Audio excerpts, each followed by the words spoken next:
নমস্কাৰ প্ৰিয় দৰ্শক, পুনৰ এবাৰ আপোনালোক সকলোকে আমাৰ চেনেলটোৰ এটা গুৰুত্বপূৰ্ণ ভিডিঅ'লৈ আন্তৰিক স্বাগতম জনাইছো। প্ৰিয় দৰ্শক, 2025 বৰ্ষৰ সমাগত হনুমান জয়ন্তীৰ দিনা বীৰ হনুমানৰ জন্ম হৈছিল। এই পবিত্ৰ তিথি দিনটোত আপুনি কেতিয়াও নকৰিব এই তিনিটা ভুল কাম।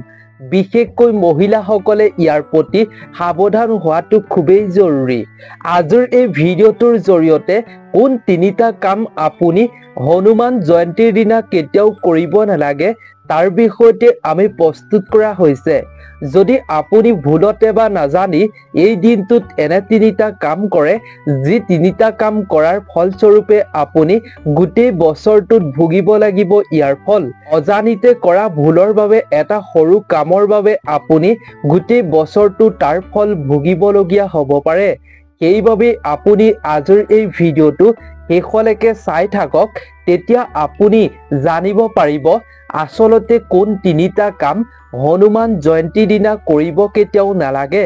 শাস্ত্ৰত ইয়াৰ বিষয়ে সুন্দৰকৈ কোৱা হৈছে যে এই হনুমান জয়ন্তীৰ দিনা অৰ্থাৎ বীৰ হনুমানৰ জন্ম তিথিৰ দিনটোত এই তিনিটা কাম কোনো ব্যক্তিয়ে কৰাটো উচিত নহয়। যি ব্যক্তিয়ে যি মনুষ্যই এই দিনটোত এই তিনিটা কাম কৰিব, সেই মনুষ্যৰ বিপদ বা বিঘিনি সদায় ঘৰত থাকিব। সেইখন ঘৰত অপায় অমংগল দৰিদ্ৰতাই সেইখন ঘৰত বাস কৰিব। ভগৱান হনুমানৰ লগতে আপুনি শ্ৰী ৰামচন্দ্ৰৰ কৃপা দৃষ্টিৰ পৰাও বঞ্চিত হ'ব লাগিব। সেইবাবে আপুনি জানি লোৱাটো জৰুৰী এই হনুমান জয়ন্তীৰ দিনা আপুনি কি কাম কৰাটো একেবাৰে অনুচিত। লগতে আপুনি এনেকুৱা বস্তু আছে এই দিনটোত আপুনি কেতিয়াও খাব নালাগে। আপোনাক যিমান আপোন মানুহে দিলেও, যিমান মৰমত দিলেও আপুনি কেতিয়াও এই হনুমান জয়ন্তীৰ দিনা এই বস্তুটো কেতিয়াও নাখাব। তাৰ প্ৰতি আপুনি সাৱধান হোৱাটো খুবেই জৰুৰী। নহ'লে অসমীয়া নতুন বছৰটোত আপুনি আপোনাৰ ঘৰত ৰোগ ব্যাধিৰ অন্ত নহ'ব আৰু দৰিদ্ৰতাৰ সন্মুখীন আপুনি হৈ থাকিব লাগিব। সেইবাবে আপুনি আজিৰ ভিডিঅ'টো শেষলৈকে চাওক। যদি চাবলৈ আৰম্ভ কৰিছে আপুনি সুফল পাব পাৰিব আগন্তুক বছৰটোত। আপুনি যদি আজিৰ ভিডিঅ'টো চাবলৈ আৰম্ভ কৰিছে তেন্তে আপুনি কমেণ্ট ছেকশ্যনলৈ যাওক, মহাবীৰ আপুনি হনুমানৰ নাম কমেণ্টত স্মৰণ কৰক ভক্তি মনেৰে। মহাবীৰ হনুমানৰ নামত আপুনি এটা অৱশ্যেই কমেণ্ট লিখি আপুনি ভিডিঅ'টোত এটা লাইক কৰি ল'ব বুলি আশা কৰিলোঁ। লগতে যদি আপুনি প্ৰথমবাৰ আমাৰ এই চেনেলটোৰ ভিডিঅ' চাই আছে তেন্তে আপুনি এই চেনেলটো ছাবস্ক্ৰাইব কৰি ৰাখিব। লগতে প্ৰিয় দৰ্শক, ছাইডতে থকা নটিফিকেশ্যন বেলটো আপুনি অন কৰি ৰাখিব। যেতিয়াই আমাৰ চেনেলটোত নতুন ভিডিঅ' আপলোড কৰিম আপুনি সকলোতকৈ আগত তেতিয়াহে দেখিবৰ বাবে সক্ষম হ'ব পাৰিব। সেইবাবে আপুনি চেনেলটো ছাবস্ক্ৰাইব কৰি ৰখাটো খুবেই জৰুৰী। প্ৰতিদিনে আপুনি এটা তেতিয়াহে নজনা কথা জানিবৰ বাবে সক্ষম হ'ব পাৰিব। তেন্তে আহক আমি আজিৰ ভিডিঅ'টোৰ জৰিয়তে জানি লওঁ হনুমান জয়ন্তীৰ এই পবিত্ৰ দিনটোত, পবিত্ৰ তিথিৰ দিনটোত আপুনি কি কাম কৰাটো একেবাৰে উচিত নহয়, কি কাম আপুনি কৰাৰ পৰা বিৰত থকাটো খুবেই জৰুৰী। শাস্ত্ৰত ইয়াৰ বিষয়ে কি কোৱা হৈছে কামৰ বিষয়ে আহক আমি জানি লওঁ। প্ৰিয় দৰ্শক, হনুমান জয়ন্তী হিন্দুসকলৰ অন্যতম বৃহৎ উৎসৱ। চৈত্ৰ মাহৰ অৰ্থাৎ চ'ত মাহৰ পূৰ্ণিমা তিথিৰ দিনা এই উৎসৱ পালন কৰা হয়। হিন্দুসকলৰ মতে এই দিনটোত পৱন পুত্ৰ হনুমানৰ জন্ম হৈছিল। হনুমান জয়ন্তী অৰ্থাৎ হনুমানৰ জন্ম উৎসৱৰ দিনটো এইবাৰ পৰিছে 12 এপ্ৰিল তাৰিখে। 12 এপ্ৰিল শনিবাৰৰ দিনটোত পৰিছে। তেওঁ জন্ম তিথিৰ দিনটোতে উদযাপন কৰা হয় এই জন্ম জয়ন্তী। প্ৰতি বছৰে চ'ত মাহৰ পূৰ্ণিমা তিথিত অসীম শক্তিশালী বীৰ হনুমানৰ জন্ম তিথি পালন কৰা হয়। এই শুভ তিথিৰ দিনটোতে মাতৃ অঞ্জনাৰ গৰ্ভৰ পৰা জন্ম হৈছিল ৰাম ভক্ত বীৰ হনুমানৰ। তেওঁ ভক্তসকলে বিশ্বাস কৰে তেওঁ অসীম শক্তি আছে। বজৰং বলীক হিন্দু ধৰ্মৰ মতে অমৰৰ দেৱতা বুলি কোৱা হয়, অৰ্থাৎ অমৰ বুলি গণ্য কৰা হয়। বিশ্বাস কৰা হয় যে বীৰ হনুমান জলাশয়ত আছে। অনুৰাগীৰ মাজত তেওঁ মৰা নাই। ভক্তসকলে বিশ্বাস কৰে হনুমানৰ হৃদযন্ত্ৰৰ আবাহনৰ লগে লগে প্ৰতিক্ৰিয়াৰ প্ৰকাশ কৰা দেৱতা। তেওঁ ভক্তক প্ৰতিটো সংকটৰ পৰা ৰক্ষা কৰে। সেয়েহে তেওঁক সংকট মোচন বুলি কোৱা হয়। হনুমান বা বজৰং বলীক হিন্দু ধৰ্মৰ ভিতৰত অন্যতম পূজিত দেৱতা বুলি গণ্য কৰা হয়। পুৰাণৰ মতে মৃত্যুঞ্জয় অৰ্থাৎ অমৰ, ৰামচন্দ্ৰৰ উগ্ৰ ভক্ত মহাবীৰ, সাহস, প্ৰেম আৰু আত্মত্যাগৰ প্ৰতিমূৰ্তি। ভক্তসকলৰ বিশ্বাস মতে বজৰং বলীক যিয়ে স্মৰণ কৰে ভক্তি সহকাৰে তেওঁ সকলো বিপদৰ পৰা ৰক্ষা কৰে। সেই ভক্তক যাৰ হনুমানজীৰ আশীৰ্বাদ লগত থাকে তেওঁ জীৱনত সকলো ক্ষেত্ৰতে উন্নতি হয় বা সফলতা লাভ কৰে। বজৰং বলীয়ে তেওঁ বাটত কেতিয়াও আহিবলৈ নিদিয়ে বাধা বিঘিনি বিপদ। বজৰং বলীক পূজা কৰিলে ৰামচন্দ্ৰৰ আশীৰ্বাদো লাভ কৰিব পৰা যায়। নিয়মিত পূজা কৰিলে অতি শীঘ্ৰেই আপোনাৰ মনোবাঞ্ছা পূৰণ হ'ব। হিন্দু ইতিহাসৰ ৰামায়ণৰ অন্যতম ভক্ত ৰাম। তেওঁ ৰাম ভক্ত আৰু চিৰঞ্জীৱীসকলৰ অন্যতম। হনুমান বতাহ দেৱতাৰ আধ্যাত্মিক পুত্ৰ।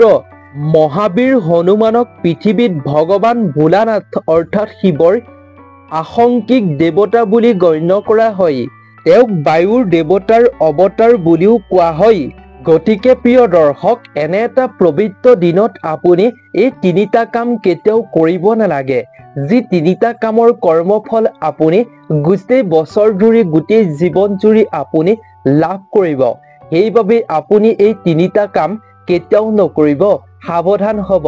পুৰুষেই হওক বা মহিলাই হওক আপুনি বিশেষ সাৱধান অৱলম্বন কৰাটো এই পবিত্ৰ তিথি দিনটোত খুবেই জৰুৰী। প্ৰিয় দৰ্শক, হিন্দু ধৰ্মত প্ৰতিটো সপ্তাহৰ প্ৰতিটো দিন কোনোবা নহয় কোনোবা এজন দেৱ দেৱতাৰ নামত উৎসৰ্গিত। তেনেদৰে মঙলবাৰৰ দিনটোতো ভগৱান ৰাম ভক্ত তথা প্ৰৱণ পুত্ৰ হনুমানৰ সৈতে জড়িত। এই দিনটোত বজৰং বলীক পূজা কৰিব পাৰে, খুব ভাল ফল পাব পাৰিব।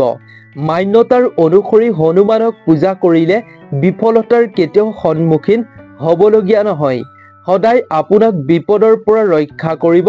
আপুনি মহাবীৰ হনুমানৰ কৃপাত জীৱনত কোনো সমস্যাৰ সন্মুখীন হ'বলগীয়া নহ'ব। এইবাবে আপুনি হনুমান জয়ন্তীৰ দিনা নিশ্চয় পূজা কৰিব আৰু আপুনি পাৰিলে প্ৰতিটো মঙলবাৰে বীৰ হনুমানক পূজা অৰ্চনা অৱশ্যেই কৰিবলৈ চেষ্টা কৰিব। তেনে কৰিলে আপোনাৰ জীৱনলৈ কোনোদিনে একো বিপদ বিঘিনি নাহিব। সমস্যাৰ পৰা আপুনি মুক্ত হৈ থাকিব পাৰিব। প্ৰিয় দৰ্শক, শাস্ত্ৰত কোৱা হৈছে যে ৰাম ভক্ত বীৰ হনুমানৰ এই জন্মতিথিৰ দিনা এনে কেইটামান কাম আছে যিকেইটা কাম কৰিলে ৰাম ভক্ত বীৰ হনুমান খুবেই ৰুষ্ট হৈ পৰিব অৰ্থাৎ অসন্তুষ্ট হৈ পৰিব। আপুনি পূজা অৰ্চনা কৰিলেও এইকেইটা কাম কৰিলে ভগৱান বীৰ হনুমান আপোনাৰ ওপৰত সন্তুষ্ট নহ'ব। আপুনি কৃপা লাভ কৰিব নোৱাৰিব যদিও আপুনি পূজা অৰ্চনা কৰিব। সেইবাবে এইকেইটা কাম আপুনি নকৰাকৈ পূজা অৰ্চনা কৰিলেহে খুব ফল পাবলৈ সক্ষম হ'ব পাৰিব। তেন্তে আহক আমি এই কামকেইটানো কি এইবাৰ তাৰ বিষয়ে সুন্দৰভাৱে জানি লওঁ। যদি ইমানলৈকে আপুনি বীৰ হনুমানৰ নাম কমেণ্টত স্মৰণ কৰা নাই তেন্তে ভক্তি মনেৰে আপুনি ৰাম ভক্ত বীৰ হনুমানৰ নাম নিশ্চয় স্মৰণ কৰি ল'ব। তেন্তে আহক জানো কোন কেইটা কাম আমি কৰিব নালাগে এই দিনটোত। প্ৰিয় দৰ্শক, 1 নম্বৰতে হৈছে আপুনি এই হনুমান জয়ন্তীৰ দিনা কেতিয়াও ক'লা কাপোৰ পিন্ধাটো উচিত নহয়। শাস্ত্ৰত কোৱা হৈছে যে বীৰ হনুমানে ক'লা ৰং ভাল নাপায়। লগতে হিন্দু ধৰ্মত ক'লা কাপোৰ শুভ নহয় বুলি গণ্য কৰা হয়। এনে পৰিস্থিতিত আপুনি মঙলবাৰৰ দিনটোতেই হওক বা আপুনি হনুমান জয়ন্তীৰ দিনটোতেই হওক কেতিয়াও ক'লা ৰঙৰ কাপোৰ পিন্ধাটো উচিত নহয়। এই দিনটোত আপুনি ভগৱান বীৰ হনুমানৰ প্ৰিয় ৰং যেনে ৰঙা কমলা ৰঙৰ কাপোৰ পিন্ধিব পাৰে। এনে সময়তে ছোৱালী আৰু বিবাহিত মহিলাসকলে মঙলবাৰে বা হনুমান জয়ন্তীৰ দিনা সৌন্দৰ্যৰ সামগ্ৰী ক্ৰয় কৰিব কেতিয়াও নালাগে। 2 নম্বৰতে হৈছে ব্ৰহ্মচাৰী পালন কৰক। ভগৱান বীৰ হনুমানক ব্ৰহ্মচাৰী বুলি গণ্য কৰা হয়। সেইবাবেই মহাবীৰ হনুমানক বাল ব্ৰহ্মচাৰী বুলি কোৱা হয়। কাৰণ তেওঁ নিজৰ জীৱনত অনুশাসন, পবিত্ৰতা আৰু আত্মনিৰন্তন অনুসৰণ কৰে। যদি আপুনি মঙ্গলবাৰতেই হওক বা আপুনি হনুমান জয়ন্তীৰ দিনটোতেই হওক ব্ৰত ৰাখে, বজৰংবলীক পূজা কৰে, তেন্তে এই দিনটোত আপুনি ব্ৰহ্মচাৰ্য পালন কৰাটো খুবেই জৰুৰী। ৩ নম্বৰতে হৈছে আপুনি ভোগ হিচাপে এই সামগ্ৰী কেতিয়াও নিদিব। সেয়া লাগিলে মঙ্গলবাৰৰ দিনটোতেই হওক বা আপুনি হনুমান জয়ন্তীৰ দিনা পূজা কৰাৰ সময়তেই হওক।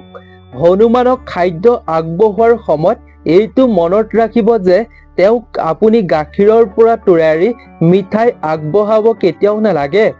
এনে কৰিলে ভগৱান বীৰ হনুমানৰ খং উঠিব পাৰে। ইয়াৰ পৰিৱৰ্তে আপুনি বীৰ হনুমানক বুনিয়াৰ লাড্ডু, আটাৰ লাড্ডু আগবঢ়াব পাৰে। এই প্ৰসাদ অতিকৈ প্ৰিয় বীৰ হনুমানৰ। ৪ নম্বৰতে হৈছে মাছ, মাংস, মাদক দ্ৰব্যৰ পৰা আপুনি এই দিনটোত আঁতৰত থাকিব। যদি আপুনি হনুমানজীক ভক্তি মনেৰে পূজা কৰিব বিচাৰে, কৃপা দৃষ্টি লাভ কৰিব বিচাৰে, তেন্তে মঙ্গলবাৰৰ দিনটোতেই হওক বা হনুমান জয়ন্তীৰ দিনটোতেই হওক আপুনি এই দিনটোত আমিষ খাদ্য ত্যাগ কৰাটো খুবেই জৰুৰী। বিশেষকৈ আপুনি হনুমান জয়ন্তীৰ দিনা মাছ, মাংস, মদ, সুৰা আদিৰ পৰা আপুনি দূৰত থকাটো খুবেই জৰুৰী। বৰঞ্চ আপুনি হনুমানৰ কোপ দৃষ্টি সহ্য কৰিবলগীয়া হ'ব। বীৰ হনুমানৰ কৃপা আপুনি লাভ কৰিব কেতিয়াও নোৱাৰিব।